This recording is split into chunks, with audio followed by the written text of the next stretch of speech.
Hi, everybody. Thanks for joining this seminar. This is a NOWI seminar. The focus is actually of this series of seminars that this seminar is part of is modeling and simulation. Now, I know this topic isn't going to seem quite down the path of modeling and simulation, but it is an enabler of modeling and simulation, so we thought it made sense.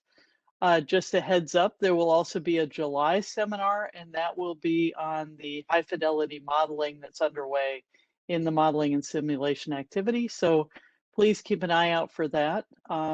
We'll post in the chat the date and time. Hopefully Jen will do that for me if she comes back online, or I'll do it. And as Ryan said, feel free to ask questions in the chat, and then we'll also have time at the end of the webinar to ask questions as well. So without further ado, I want to introduce John Piers and Maurice Botha.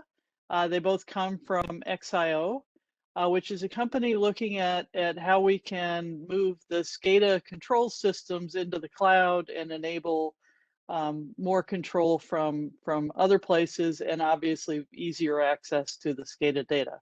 So without further ado, I will turn it over to John. Take it away, John, and you'll need to restart your share screen. Great, thank you, Deb. Let me know if I should switch displays or if that's good. That looks good. Great, well, thanks, Deb, and thanks, Ryan. We really appreciate this opportunity, and I'm really going to provide just a couple of slides, 5 or 6 slides, as background to what our technology consists of, so that when Moritz does a more of a technical deep dive into the capabilities of our cybersecurity system, you'll have a little more context as to what we're talking about. Since we are a next generation platform, it is the basic concepts have changed. So if you're familiar with SCADA, and that's supervisory control and data acquisition, you're going to have to unlearn certain concepts in order to appreciate the real innovation that we brought to the marketplace back in 2012. So I put this screen up to emphasize that we're involved in all aspects of the water industry. And as you know, California is having a severe drought, and the groundwater agencies are struggling to figure out how to make deliveries to the 100,000 farms and ranches and commercial operations that process food in California. And there's SCADA systems associated with all of that activity. And our system is now in place at hundreds of locations across the state. And this is kind of a historic map of the world's first cloud-supported SCADA system, where each pin represents an individual water agency that has its own autonomous control system that's supported not by a local computer room, but by cloud servers that we host at Amazon. And to give you the context of what a traditional SCADA system looks like, it consists of these pretty complex, sort of immensely complex control cabinets with hundreds and hundreds of components, which are tightly integrated with radio networks to a local control room. And this control room, if you're a big water agency, this control room has to be supported by sometimes a dozen engineers that do programming and maintain servers and software and multiple levels of software.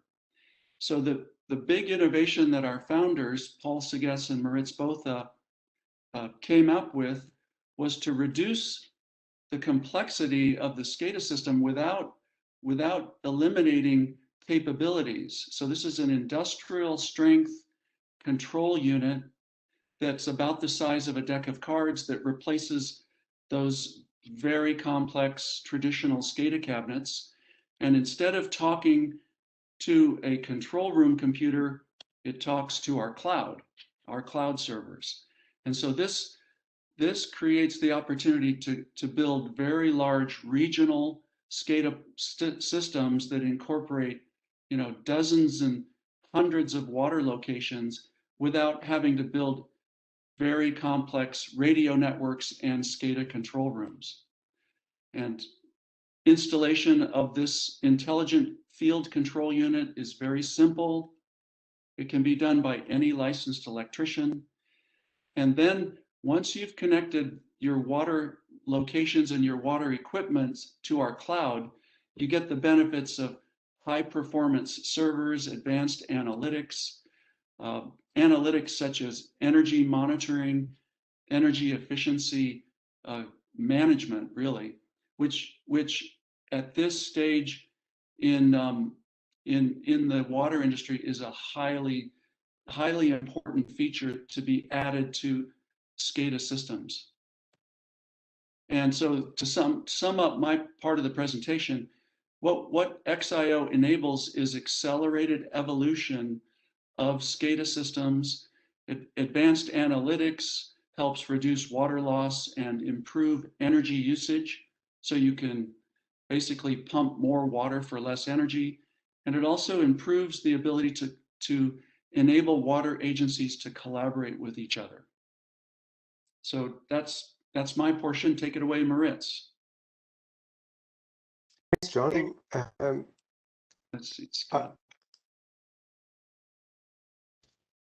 What we're going to discuss today is the risk of cybersecurity in innovation in the water sector. And it's a very, very broad topic. I'm part of a very, very talented multidisciplinary team, and we specialize on distributed control systems for critical infrastructure. Today, I'm just going to touch about on what I see as a very common innovation pattern, a pattern of architecture that I see a lot of. We're going to talk about a couple of case studies, look at the traditional role of SCADA, and then talk about the security landscape specifically and what the regulatory environment does to try and catch up with what we saw in industry today. We'll do another case study, and then we will do some comparisons between traditional systems and new systems, and yet another case study again, and then just look at a couple of takeaways. I took a stint through academia, and as Deb mentioned in the introduction, this series of topics handle modeling and simulation. And I remember in the academic days, we would build all these really elaborate models of things that we're working on and do simulation, and there are very good tools available for that. But the proof in the pudding was always, how do this correlate with real data in the field? And with that, I think for me, that is the case for having a lot of things on the cloud. So if I look at this innovation architecture, first of all, there are some smart devices. We've seen smart devices change through time. In the 70s, with the introduction of some of the traditional PLCs, it was a game changer. The PLC was a really smart device for the time.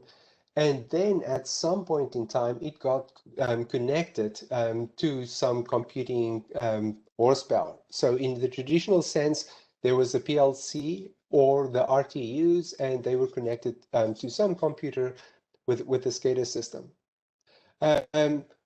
In the more generic sense, nowadays we have devices, and these devices typically connect to a cloud platform. So think about it this way. In 2008, Apple opened the App Store. Have you ever considered the immense change that did in our landscape?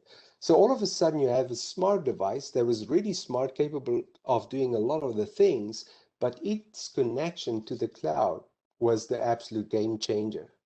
So devices or applications like, say, Uber or Lyft uses this smart device with an application running on it to give us the convenience of harnessing the cloud power so that I don't have to sit and wait or try to get a phone call to try and schedule some taxi drive to somewhere that is very difficult to accomplish. So all of a sudden, the combination of what we have with smart devices and the computing horsepower made all our lives so much easier.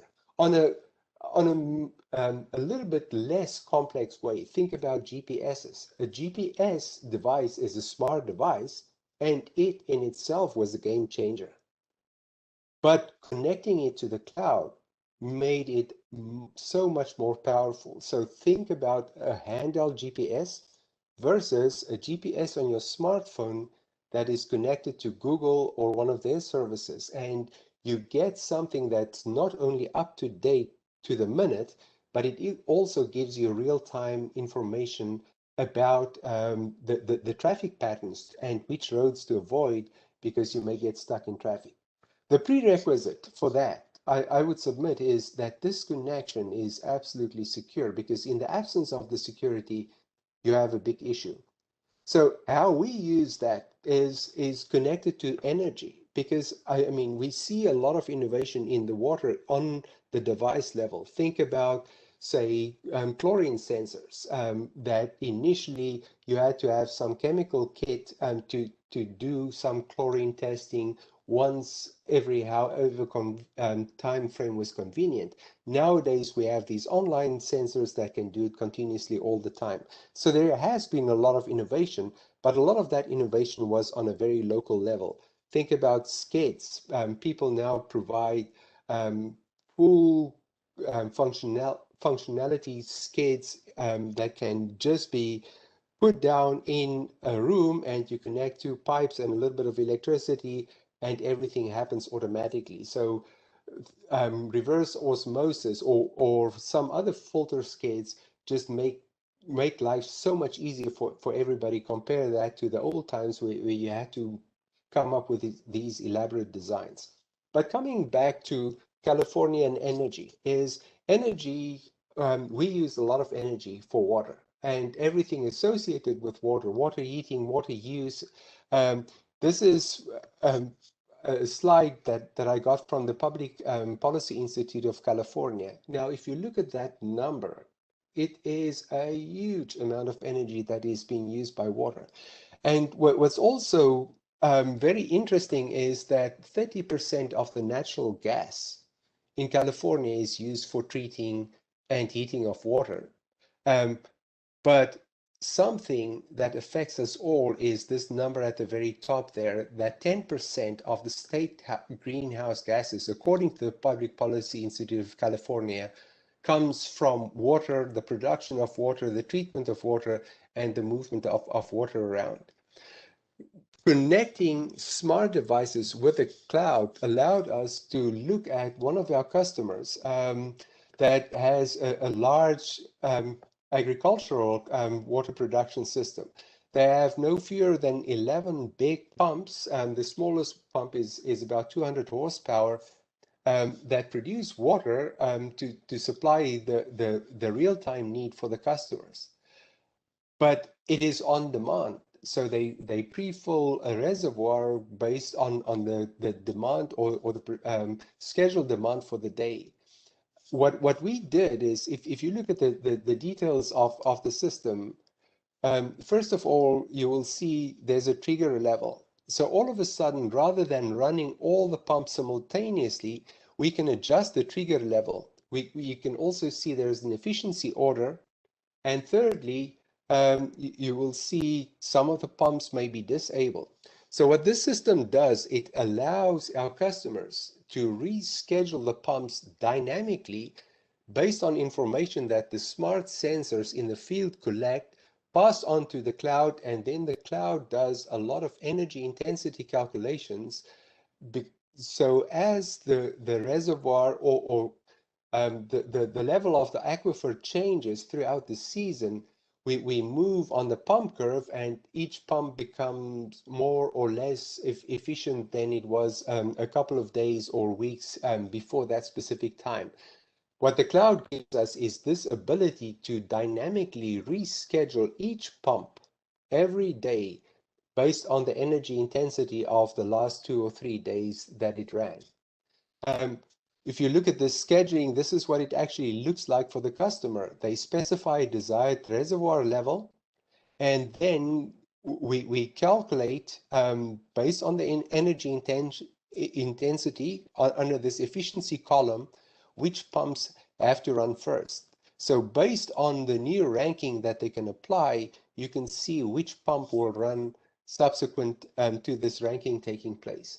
By doing this, the customer was able to save 85 or more than $85,000 of energy on a bill that typically runs in just a million or more, giving them a payback period that is less than 2 years.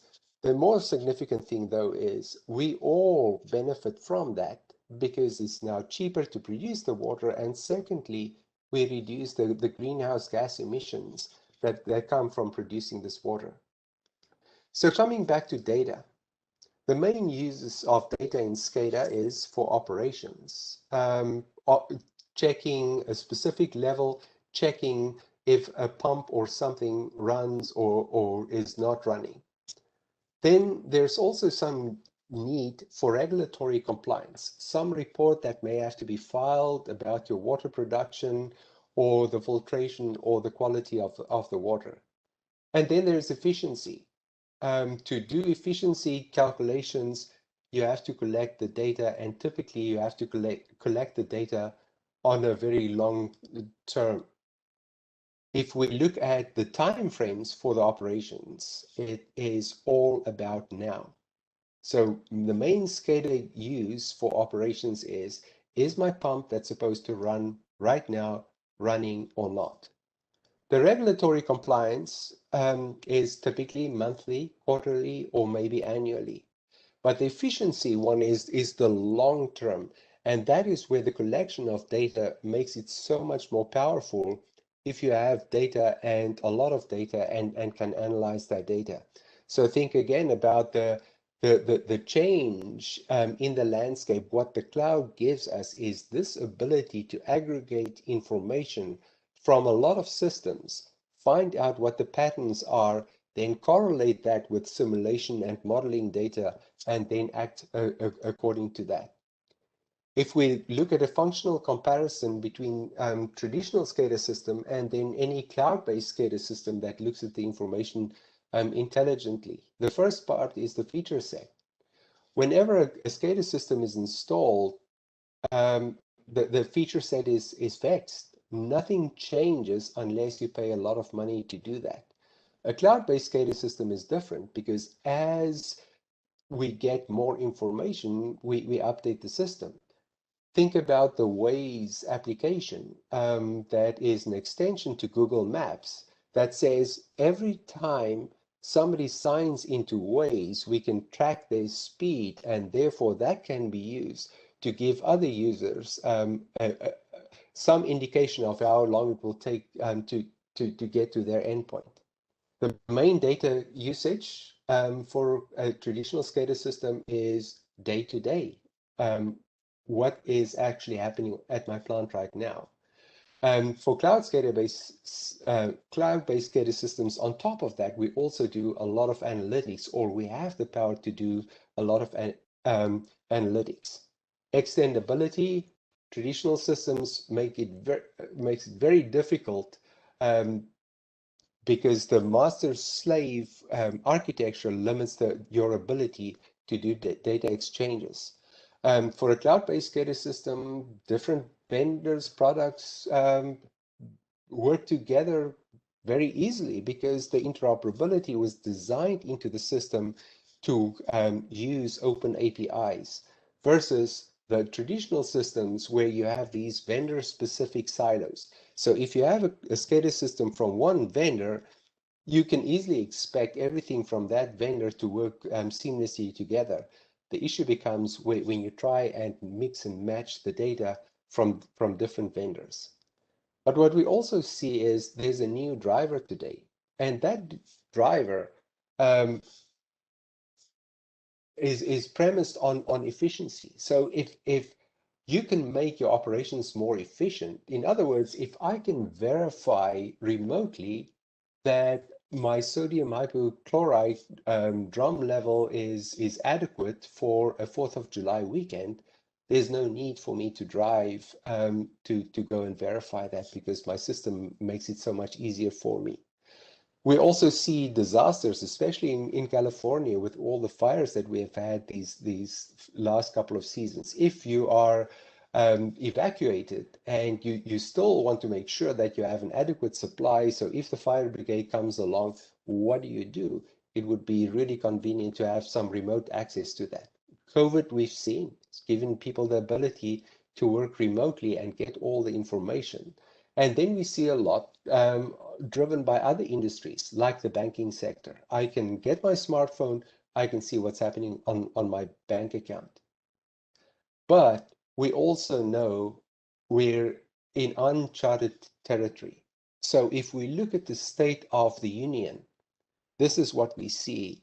Barely a week goes by without a new site that's been compromised or data that has been leaked. Last year, 13,000 known ransomware attacks in the US. A conservative estimate is these guys made $560 million from ransomware. A more realistic one is typically $2.3 billion that these people read.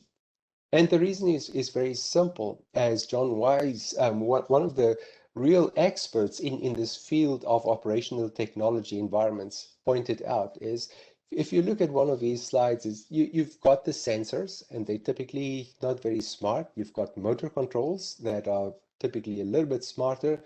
Then you've got some remote devices, the PLCs, that add a little bit of intelligence. You've got some smart control devices. You've got some communication, and using different protocols that can either be radio, serial, or Ethernet. And then you've got the master, typically the SCADA, or you've got your energy management system, or some distributed control system. But this is what we have. These are all the attack vectors that Wise pointed out in these traditional systems. So if you look at everything with a red arrow there, that indicates the potential areas where the system can be attacked. So the communication protocol, very easy. The back of my house, there's an open space. Top of the open space is a 1 million gallon reservoir for the local water supply company. Until very recently, they used a baseband radio. What that means is anybody with a very unsophisticated skill set can go and sit there and hack into the system and adjust the information. Didn't use any encryption. There was no authentication, no authorization, and data is not encrypted and secure.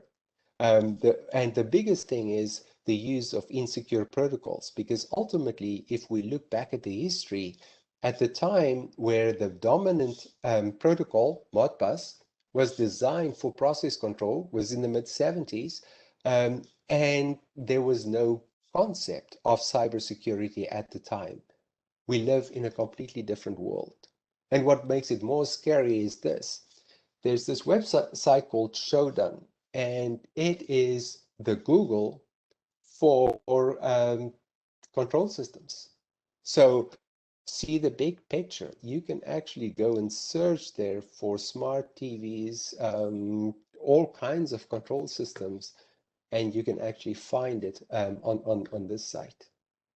Now, if you look at the comparison between security responsibilities of the traditional systems and new cloud-based systems, is the physical controllers, in both cases, it is installed at somebody's site, because that's the device that will actually talk to the sensor and the actuator. So physical security in both cases is up to the end user.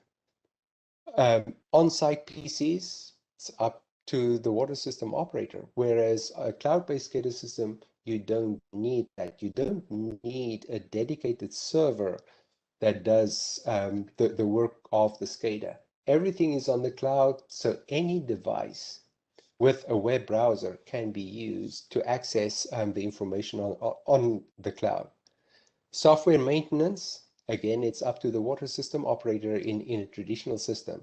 On a cloud-based system, it is the cloud service provider that does all that because it's to their advantage to make sure that everything runs and runs continuously. Here's the big thing, backup and antivirus. It is up to the water system operator again. So now it becomes a question is, how much resources do you devote to this area? And in the cloud world, it is up to the cloud SCADA vendor. Passwords, that is the only area where it is up to individual users to protect their system. What we've also seen in the last 12, 14 years is that there's been a number of executive orders to make sure that we as a country is more protected or is more prepared for these cyber attacks. The most recent one was announced by the White House on May the 12th, a really important step in our understanding and our use of cloud security. Let's look at another use case.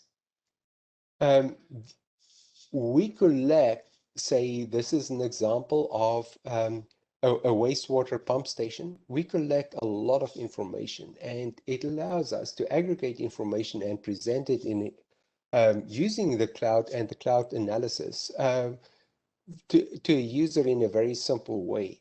This is typically a view that you can see on a web browser. On somebody's cell phone, they will see the same view, but just have the health indicator to immediately tell them if there is an issue with their lift station or if everything is fine.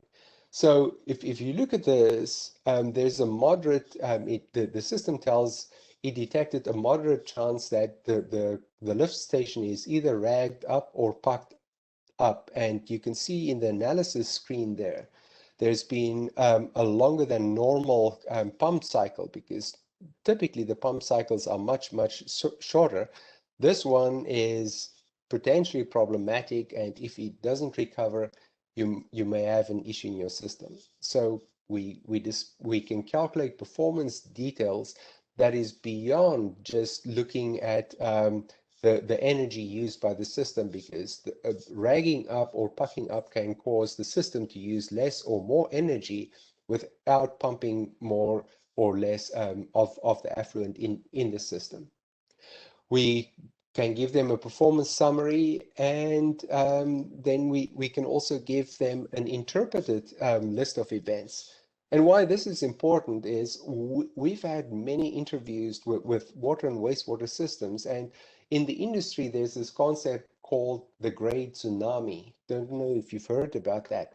And all it says is there are a lot of operators retiring with very few people to take their place. So one of the innovations that analyzing data and analyzing a lot of data and really understand how systems in general work is your ability to train and capture the institutional knowledge, so that as we head into this great tsunami where a lot of the experienced people retire, you can have interpretation that can be presented to new operators as they enter the field, because it is verified by many systems out there. Here's another example where we see a resort town in the San Francisco Bay Area where there's always a lot of people, and typically the use of the water and wastewater is pretty constant.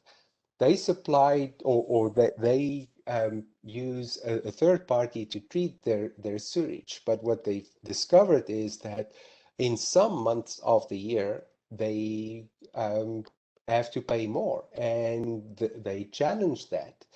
And since they didn't have a meter, we add analytics to that, and where it's most obvious is when you overlay what they did with the rainfall figures. you can see that every time we've got a winter rainfall area, every time where there was a lot of rainfall, there was a lot of additional pumping. Long story short, there's a lot of intrusion into the system. So all of a sudden, you can use analytics without having to install a very expensive meter to calculate and prove what is wrong with your system, and also to verify that what you actually pay for in treatment is what is indeed taking place at your site. Earlier, we talked about started talking about regulatory compliance, but we also see that industry didn't stand still. So there are two new emerging standards in terms of this data security for critical infrastructure. The first one is Idaho National Labs. They introduced this concept called consequence-driven cyber-informed engineering, published a book on the topic in February. It's well worth the read. Initially, Idaho National Labs was charged with the mandate to secure nuclear power plants. But subsequent to that, they've really extended what they did in critical infrastructure as a whole.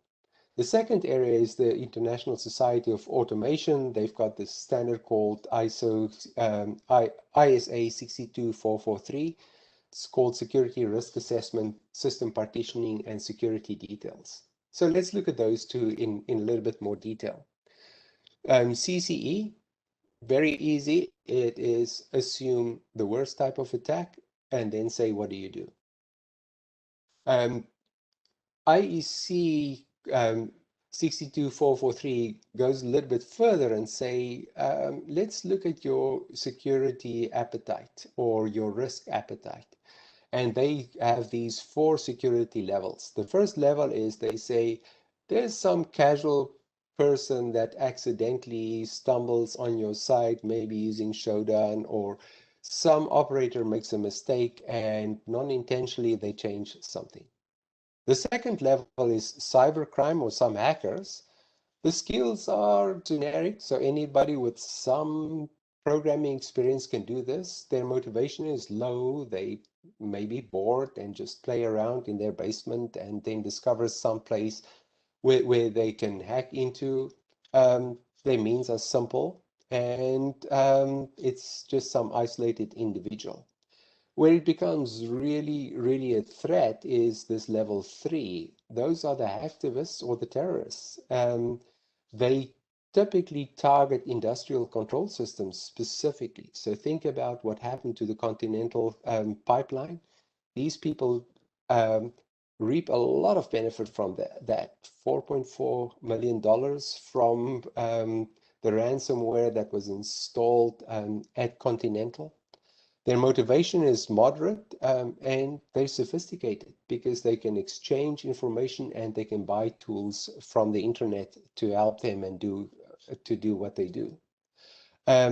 Then you get to the 4th stage, and that is the real scary one. And those are nation states that also target industrial control systems specifically. Their motivation is very, very high, and they're extremely sophisticated because there is no lack of resources for these folks.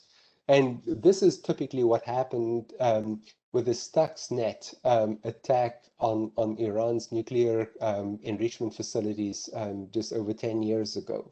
It's also a nation state that was involved in what we saw with the SolarWind attacks just fairly recently. So just in terms of this risk analysis, taking it through to conclusion, what is it typically? It is the first thing is you ask what can go wrong, and then say what are the consequences if it goes wrong, how likely is it to go wrong, and what are the mitigation steps that we can take. So an example is for wastewater lift stations. What can go wrong? The power can fail. The consequence is I can have a spill. How likely is it to go wrong? Very unlikely. So maybe I can do some monitoring. But then the environment can change dramatically. And that we've seen in California because until fairly recently, the likelihood of us losing power for extended period was extremely low. Now it is, for the last 2 years, it happened every year where we live, because the utilities preemptively shut down the power to prevent wildfires from their equipment. So now you have to reevaluate these risks. The consequences stay the same. So what we have to do with mitigation is to make sure that you have at least some backup generation on site or available, so that you can run the pumps even if the power failed. The same applies to cybersecurity. What can go wrong? Somebody can hack into my system. Can I do to mitigate that? Have something redundant. And think about redundancy, how important it is. Because Boeing taught us with their 747 MAX is having a redundant system is not enough unless you use it. They had two angle of attack sensors. They chose only to use one. And when that thing gave them the wrong information, the system took over, and we know the end of that story. It cost Boeing hundreds of millions of dollars and a lot in reputation and a lot of sales to Airbus, because they didn't look at the redundancy of the system that they already have. So let's look at some additional analytics that you can do on the cloud. Here is a customer that fairly small. They supply water to about 40 or 50 hookups in wine country. This is their tank level. And what you can see right where the arrow points is a human eye is really extraordinary in detecting patterns. So on top of the daily pattern, you see a big change in slope there. And from a trained eye's perspective, you immediately know that that is a leak. But how do you train a tool to do that? And the answer is, if you have a lot of data, you can run these models and analytical platform, and then come up with a solution that applies to everybody. So here's what we did is to implement something that we call a virtual water meter. And you can see the cyclic nature of the water use in the beginning of August, and there on the 14th, you see some big changes there. And again, on August the 28th, and that is when they worked on the system. What makes it more challenging, though, is the cyclic behavior is not only on a daily basis, but also seasonally adjusted. Because in the summer, people use more than in the winter. So something that's regular water use in the summer is a definite leak in the winter. Long story short is, this is what the customer discovered is some dry riverbed, 8 feet underground, there was a leak. Think about the absence of analytics, or just having a regular SCADA system that just shows you how much water is on hand. How long it may have taken for people to discover actually something is wrong here. It may have been the next billing cycle, that maybe 30 days later, where they get this extraordinary high electrical bill, and then they discover something is wrong, and then they can go and react to that. In this case, the analytics engine allowed them to discover that there's a potential leak within 15 minutes that it happened. And the message is the same, right? All of a sudden, they saved a ton of money because they didn't have to run the pumps days on end until they discovered there was actually a mistake. The second thing is we all benefit because they don't have to pump water and use greenhouse gases or produce greenhouse gases in the process to pump this water. And we didn't leak chemically treated water in our environment. Let's look at what happened at Oldsmar. Oldsmar in February had this issue where somebody used remote access to actually change very important parameters on their system. So they changed the sodium hydroxide level from 100 parts per million to 11,000, essentially making treatment water or treated water potentially making it a poison. And the reason why they were able to do that is the traditional systems use this command response protocol. So the SCADA server, number 2 there, would send a command to a PLC or a remote terminal unit, and in response to that command, it will get information back.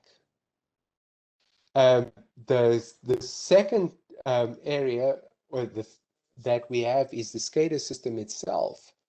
That can be broken into, where the SCADA system, or some of these tools that is used for malware was specifically written to target some SCADA systems. And finally, we've got the remote access.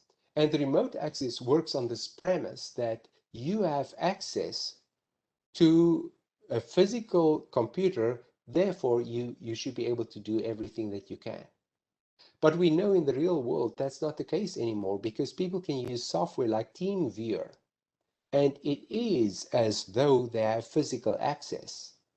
But essentially anybody on the internet can do that. And that's what happened at Oldsmar. There was a compromised password, and somebody used TeamViewer and then had access to everybody. And if it wasn't for an alert operator, goodness knows what could have happened. In the case of a cloud service and something that was designed with resiliency and potential attack vectors in mind, the architecture looks a little bit different. So first of all, there are smart controllers that are reliable, fault tolerant, smart, and they have built-in limits. So you can set a limit for, say, sodium hydroxide, that if the limit falls outside the range of 50 to 150 parts per million, just ignore that. So even if somebody maliciously or accidentally changes that, doesn't make a difference. The second part is this smart device that we call field installable units always initiate the transaction to the cloud. Unlike the traditional system where the cloud server always initiates the request, and then in response to that, the cloud can say, here's a command queued for that. So think about it this way. If I call you with my cell phone, you may get caller ID, but you're never sure that it is me because somebody could have spoofed my caller ID or my cell phone number. On the other hand, if you call me and you hear my voice, you unambiguously know that you've reached the right destination. That is what happens in the case of a smart cloud-based SCADA system. What the cloud gives you is smart alarms, a historian, advanced analytics, journaling, all the authentication and authorization that you need so that customers can access this thing securely. Let's look at design and implementation approaches then. So traditional systems assume 100% trust. Cloud-based system says zero trust. We assume that somebody already broke in, therefore we have to detect that. The main concern for traditional system is just making sure that the process and equipment works the way it's supposed to. In a cloud-based system, it also focuses very heavily on vulnerabilities. Threat focus, little or no regard, whereas cloud-based systems talk a lot about the persistent threat that can take place. Security was, again, traditionally reliability and safety, whereas in a cloud-based system, it's really focused on malicious attacks and then reliability and safety. So here is how we handle backup, say. In our system, we do real-time mirroring for every transaction that takes place on the database to different geographical areas. We also back up the main historian every 8 hours, and then we daily back up the whole database. So our disaster recovery focuses on regular testing to make sure that if something really bad happens, we can recover very, very quickly. The high availability is for a period of 10 years, we've lost in total just over 90 minutes of access to the historian over 10 years. Compare that to traditional systems. When there's a failure, how difficult it is to recover from that. Our test, just to give you an example, is I ask a lot of people, do you think it's important to do backups? And everybody would say yes at a conference. And then you ask them, how many of you have done something in the last week? And you will be surprised how few people would actually has actually done that. In our case, this regular testing makes sure that we can recover very quickly. Compare that again to an old system is if your SCADA computer fails or if your new innovative system fails due to ransomware or hardware failure, how long will it take you to recover from that failure? And that is some of the power that you can get from the cloud, because by using the cloud and following a good process, you can really eliminate a lot of the issues that you otherwise would have had. So some to-dos. First is tighten individual password policies. The second one is train people on social engineering. There's a whole new world where these hackers design emails and the content of emails to look very, very legitimate, or in an attempt to entice people to click on some link. And that is where the bad things happen. So audit any remote access software and policies. Next, assume that somebody already broke into your system and think about how you can recover from that. Finally, there's practice a day without SCADA, because it's part of a really important security approach and the risk associated with that. I just wanted to share a couple of resources with you. There's a lot of information about security for water and wastewater at waterisec.org. There's some vulnerability assessment tools by the EPA, and the American Water and Wastewater Association has a lot of really great guidance and tools for security and cybersecurity. And with that, let's spend some time and see if you have any questions that you would like answers on. Thanks so much, John and Moritz. So if folks have questions, I don't think you're going to be able to unmute your mic, so I think you need to put them in the chat. And I think so I'll start the questions while people are putting those in chat. So I think, Moritz, that was really useful in starting to hear how that works. I'm going to bet some people are still rather hesitant to think about moving their SCADA system offsite. And you made some compelling arguments for why to do it. What are some reasons that people that you've encountered so far of why people aren't comfortable with doing it? I think it's a false sense of security. One of the ideas that float around is if you have an air-gapped system, you should be secure. And with air-gapped, what they mean is the SCADA system and network shall never be connected to any network infrastructure outside just the operational technology network.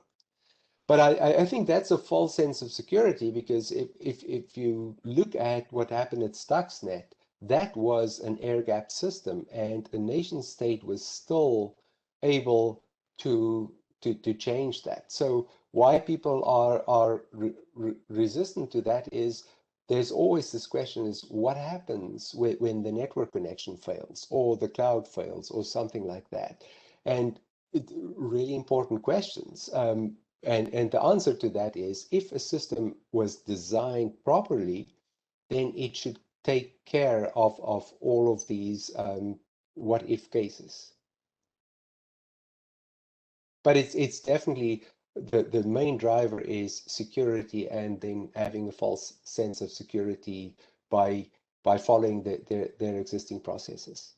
What we also see nowadays is this new thing called supply chain security threats. And with that is, I've seen some reports of USB drives that were manufactured with malware in it. Think about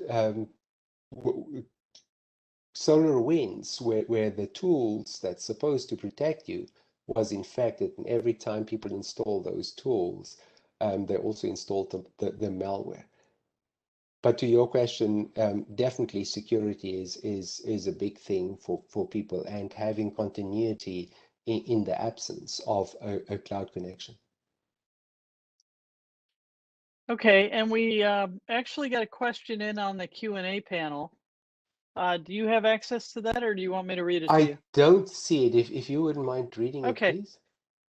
I see the many advantages to this cloud-based approach. The big potential flaw I see is that in the old model, only one municipality could be compromised at a time. With a cloud-based service providing SCADA services to many utilities, a large-scale hack, like a solar winds type attack, could compromise many utilities simultaneously, causing regional disruptions on the scale of what can be seen with an electric grid compromise. Please discuss this. That is a very valid concern. I think the difference is the amount of resources that cloud vendors can afford or has to afford to put against the protection of these types of attacks. Because I mean, from me, our company's perspective is if this happens to us, we're dead. The company closes down, right? This is such an existential risk to the existence of us as a company that we pour a disproportionate amount of resources in making sure that something like this doesn't happen. So while it is true is this segmentation, and if I go into the architecture in a lot more depth, is by having layers and layers of firewall and access protection, whenever a single part of the system is compromised, nothing else in the system gets compromised. So so think about what can happen in a compromise is like the control vectors are changed. Since that's a completely independent system, there's no direct access for the user. So if the user access to the historian gets compromised, the control system with the control vectors is not. So by really thinking about design, unlike say in the example of Boeing, you can do a lot to address these issues or these risks. So that brings up a couple of questions for me. So you have these smart controllers that you can put on the floor or with the equipment so that it can be robust to the SCADA system not being there. Do those smart controllers then speak a standard SCADA protocol to your cloud system, or is that a modified protocol that you in fact use then to the cloud system? Our premise is security, so we cannot use the standard ones because the standard ones assume this master-slave situation that is unencrypted, unauthenticated. So we from the beginning we shied away. We use a secure protocol because we have to encrypt the data and make sure that the system understands that. Okay. So is that under, so I understand that the outer communication method, authentication, all those pieces have to be converted. I guess the point is, for the actual signal, is it still, wrapping up a SCADA message, or is it in fact all changed? It's all changed, but the historian can convert the data because there's an open API. And by doing it that way, you really protect the integrity of the control part and the devices themselves. Now, each of these devices still speak the original electrical standards. So 4 to 20 milliamp, minus what 5 to 10 volts, or whatever the protocol is, or electrical protocol, the devices still understand that. But in terms of the device to the historian and cloud service, that is completely new and encrypted to make it more secure. Then from there on, there's something else that can extract the data, convert it through an open API so that it can be used anywhere. But having these different layers really put you in a very, very secure ball cotton protected system. Okay, so we've reached the end of our time. I want to thank John and Moritz for an excellent seminar. And thank you all for attending and for the questions. This has been a great session. And thank you all, and I think we'll end here. Thanks, everybody. Thank you.